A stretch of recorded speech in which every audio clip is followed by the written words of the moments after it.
Right now, inside a packed courtroom filled with reporters, legal experts, and members of the public, Cassandra Ventura is taking the stand. All eyes are on her as she prepares to deliver testimony that could be a turning point in one of the most high-profile legal cases in recent years. This isn't just another court appearance. It's a moment that could determine the outcome of a trial that has captured national attention. Her words have the power to shift public opinion, influence the jury, and potentially change the course of justice. Across social media and news platforms, people are waiting anxiously to hear what she'll say next. Cassandra first met Sean Combs when she was just 19 years old, an age where dreams are big, opportunities feel endless, and life experience is still limited. At the time, he was already a towering figure in the music industry, known for his success as a producer, artist, and businessman. He had built an empire, lived a life of luxury, and moved in circles that most people only see in magazines or on television. For Cassandra, stepping into that world felt like entering a dream. She described their early days together as thrilling, filled with private jets, red carpet events, and access to celebrities she had admired from afar.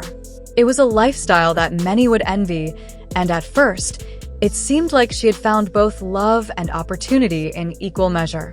But behind closed doors, far from the flashing cameras and public spotlight, the reality of their relationship began to look very different. What started as excitement and admiration slowly gave way to something more complicated. There were signs of control, emotional pressure, and moments of fear that painted a picture far removed from the glamorous image they showed the world.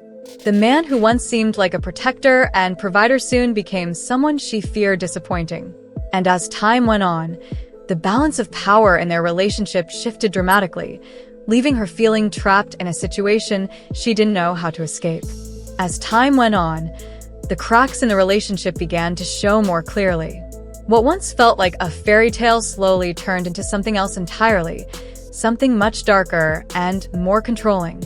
Cassandra described how the early excitement of being with a powerful figure in the entertainment world gave way to a reality filled with tension, fear, and emotional manipulation.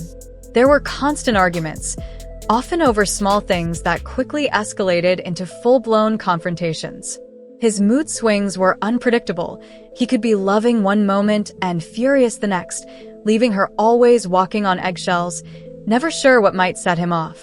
Moments of isolation became more frequent, and she said she felt increasingly cut off from friends, family, and even parts of her own life. He would remind her, often through subtle threats or cold silences, of his influence, his money, and the people who worked for him. It was clear he wanted her to understand that she was not in control. That imbalance of power only grew stronger over time, making it harder for her to imagine a way out.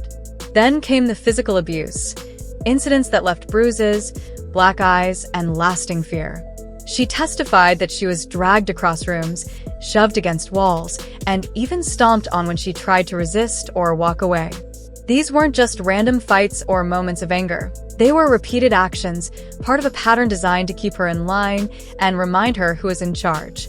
The worst part? She felt trapped, as if every door was closing around her, with no escape from the cycle of control and punishment. She also spoke about what were called freak-offs, events where other people were hired to take part in intimate scenarios while he watched and directed everything like a producer. At first, she said she was confused and nervous, unsure of what was expected of her, and deeply uncomfortable with the whole setup. But over time, it became something she felt forced to do, not because she wanted to, but because saying no came with consequences. It wasn't about pleasure or even personal desire.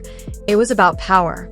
These events were used to make her feel like she had no choice, like she was part of a performance she never signed up for and couldn't walk away from. Each session reinforced his control, making her feel more like a piece in someone else's game rather than someone in control of her own life. And then there was the blackmail. Cassandra said he kept videos of her from those encounters, videos he could release at any time. That threat alone was enough to keep her silent for years. Even after they were no longer together, the fear stayed with her. Those clips were leverage, a reminder that speaking out could cost her everything. It wasn't just about embarrassment or shame, it was about control. These weren't just personal moments captured on film. They were tools used to trap her, to silence her, and to remind her that she didn't have the freedom to walk away without consequences. The power dynamic was clear. He held all the cards, and she knew it. But then came the 2016 hallway video, a moment that changed everything. When the footage surfaced, showing a brutal incident caught on camera, the public finally saw what had been hidden for so long. It wasn't just another private dispute. It was a clear example of abuse, and it gave new strength to her claims. This wasn't just someone's word against someone else's anymore. There it was, plain as day, in black and white. Violence caught on tape, impossible to deny. And when people saw it, something shifted. Suddenly, the story wasn't just about rumors or allegations. It was real. It was visible. And it forced the world to pay attention in a way they hadn't before. Now, in court, she's telling her story again.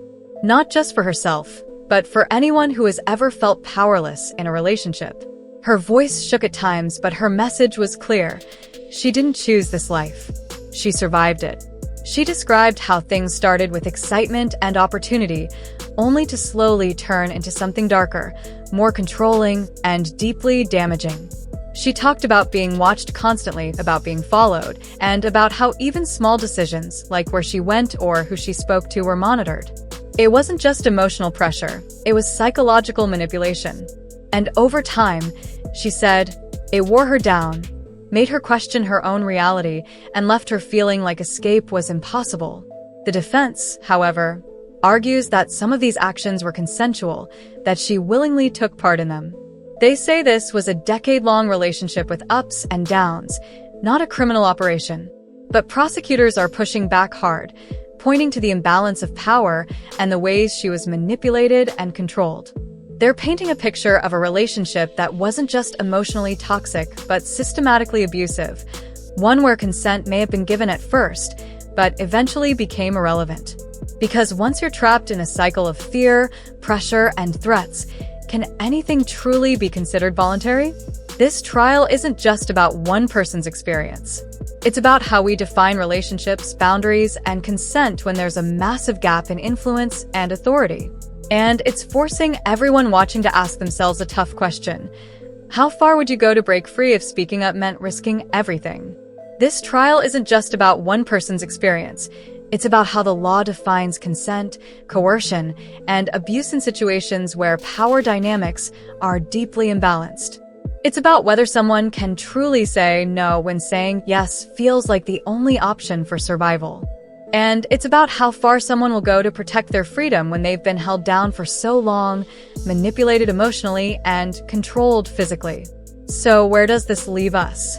With a courtroom hanging on every word, a jury trying to separate truth from trauma, and a public watching closely to see if justice will be served, not just in this moment, but in the broader sense of how these kinds of cases are handled moving forward.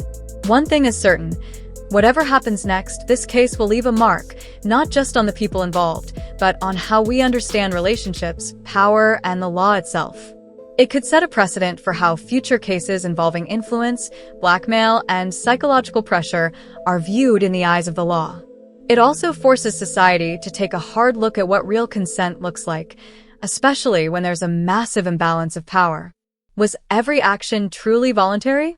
Or were choices made under fear, manipulation, or threats that made refusal feel impossible? This trial has already sparked conversations across social media, news outlets, and legal circles. It's reignited debates about victim credibility, the use of compromising material as leverage, and the blurred lines between personal relationships and criminal behavior. And while the courtroom drama continues to unfold, one thing remains clear. This story isn't over. There are more testimonies to come, more evidence to be examined, and more questions to be answered. Stay tuned. We'll continue to bring you updates as more testimonies unfold, and as the full picture of this complex and controversial case comes into focus.